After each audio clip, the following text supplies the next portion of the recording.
कभी कभी दूरी नफरत नहीं होती, कंट्रोल होता है, क्योंकि फीलिंग्स लिमिट से ज्यादा बढ़ चुकी होती हैं। हर डिस्टेंस रिजेक्शन नहीं होता। और प्रॉब्लम क्या होती है? आप उसकी साइलेंस को इग्नोर समझने लगते हो और वहीं से आप गलती कर देते हो। आज मैं आपको 7 ऐसे साइकोलॉजिकल साइंस बताऊंगी जिसका मतलब अवॉइडेंस नहीं, डीप अटैचमेंट और इमोशनल कंट्रोल होता है। अगर आपने ये समझ लिया तो आप रिएक्ट नहीं करोगे, आप समझोगे और वही आपकी पावर बनेगा। याद रखो, जो दूर जा रहा है जरूरी नहीं वो आपसे दूर हो सकता है वो खुद से लड़ रहा हो। Let's get started. वो अपनी फीलिंग्स को कंट्रोल करने लगती है। जब पहले लड़की फ्रीली बात करती थी, ओपन थी, एक्सप्रेसिव थी और अचानक मेजर्ड हो जाती है, वर्ड्स चूज करके बोलती है, थोड़ी रिजर्व्ड हो जाती है, तो सबसे पहला थॉट आता है इंटरेस्ट कम हो गया। पर रियलिटी उल्टी भी हो सकती है। साइकोलॉजी कहती है जब फीलिंग्स शैलो होती हैं, इंसान कैजुअल रहता है, पर जब फीलिंग डीप होती है इंसान कंट्रोल में चला जाता है। क्यों? क्योंकि वो इमोशनली वल्नरेबल फील करता है।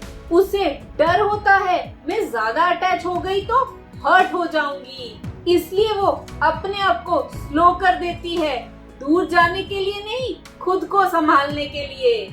याद रखो, जब फीलिंग्स गहरी होती हैं, इंसान एक्सप्रेस नहीं, कंट्रोल करने लगता है। वो इग्नोर नहीं, ऑब्जर्व कर रही होती है। ट्रुथ समझो, जब लड़की सच में केयर करती है तब वो हर चीज नोटिस करती है। पर डिफरेंस क्या है? वो रिएक्ट नहीं करती, वो साइलेंटली ऑब्जर्व करती है। आपका टोन, आपका पेशेंस, आपका बिहेवियर डिस्टेंस में। साइकोलॉजी कहती है अट्रैक्शन सिर्फ इमोशन से नहीं, ट्रस्ट से बिल्ड होता है और ट्रस्ट बिल्ड होता है ऑब्जर्वेशन से। वो देख रही होती है क्या ये बंदा स्टेबल है, क्या ये ओवर रिएक्ट करेगा, और तो क्या ये प्रेशर हैंडल कर सकता है। और अगर आप काम रहते हो तो आप उसकी नजर में और स्ट्रॉन्ग बन जाते हो। याद रखो, जो लड़की ऑब्जर्व करती है वो इन्वेस्ट करने से पहले श्योर होना चाहती है। वो इमोशनल ओवरलोड से ब्रेक ले रही होती है।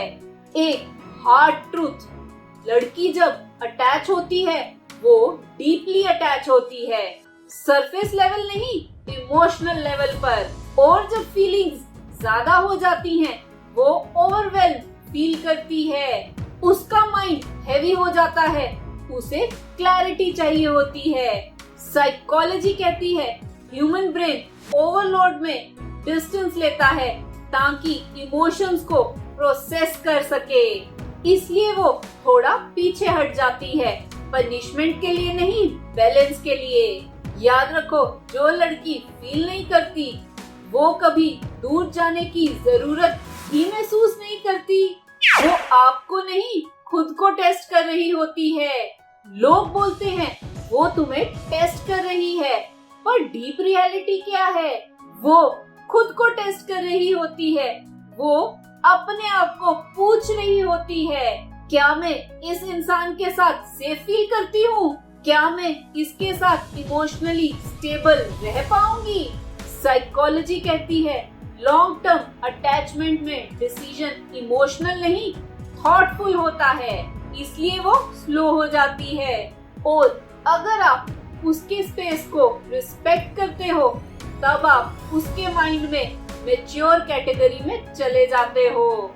याद रखो, मैच्योर लड़की आपको टेस्ट नहीं करती, वो अपनी फीलिंग्स को समझकर डिसीजन लेती है। वो नॉर्मल रह ही नहीं पाती आपके साथ। एक अंडररेटेड साइन, जब लड़की आपके सामने नॉर्मल नहीं रह पाती, कभी ऑकवर्ड, कभी साइलेंट और तो कभी एक्स्ट्रा कॉन्शियस। आप सोचते हो शायद इंटरेस्ट नहीं है, पर सच क्या है?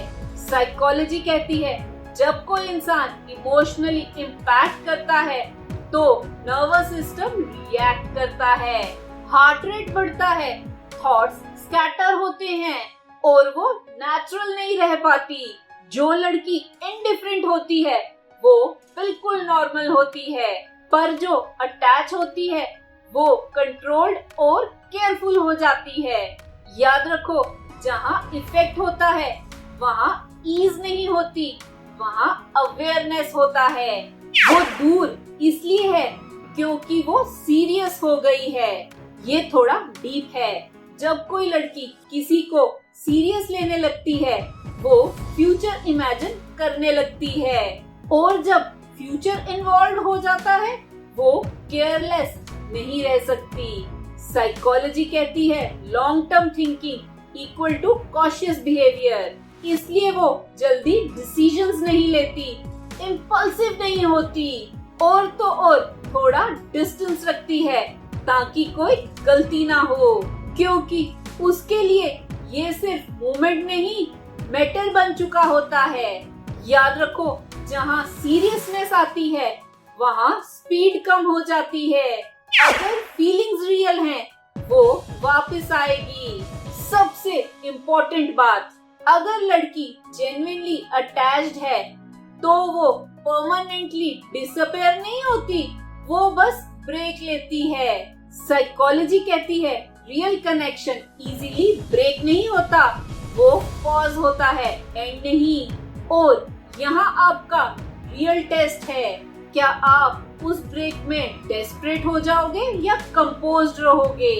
अगर आप काम, फोकस्ड और सेल्फ रिस्पेक्ट मेंटेन करते हो तो आप उसके लिए और वैल्यूएबल बन जाते हो।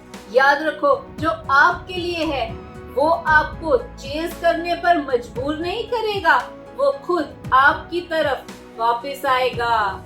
सो वॉरियर्स, हर डिस्टेंस रिजेक्शन नहीं होता, कभी कभी वो साइलेंस होता है जिसमें फीलिंग सबसे लाउड होती हैं। स्ट्रॉन्ग इंसान क्या करता है, वो कंट्रोल नहीं करता, वो समझता है, वो चेज नहीं करता, वो अपनी वैल्यू मेंटेन करता है, क्योंकि उसे पता होता है रियल कनेक्शन फोर्स नहीं होता। याद रखो, जो आपको समझने के लिए दूर गया है वो आपको खोना नहीं चाहता, वो आपको सही तरीके से पाना चाहता है। कमेंट में लिखो, डिस्टेंस हमेशा रिजेक्शन नहीं होती। इस चैनल का मकसद है कि हर कोई साइकोलॉजी को समझ पाए और अपनी लाइफ अच्छी कर पाए। अगर ये वीडियो अच्छी लगी तो इसे लाइक, शेयर, कमेंट और सब्सक्राइब करें मेरे चैनल को। Love your life, thank you.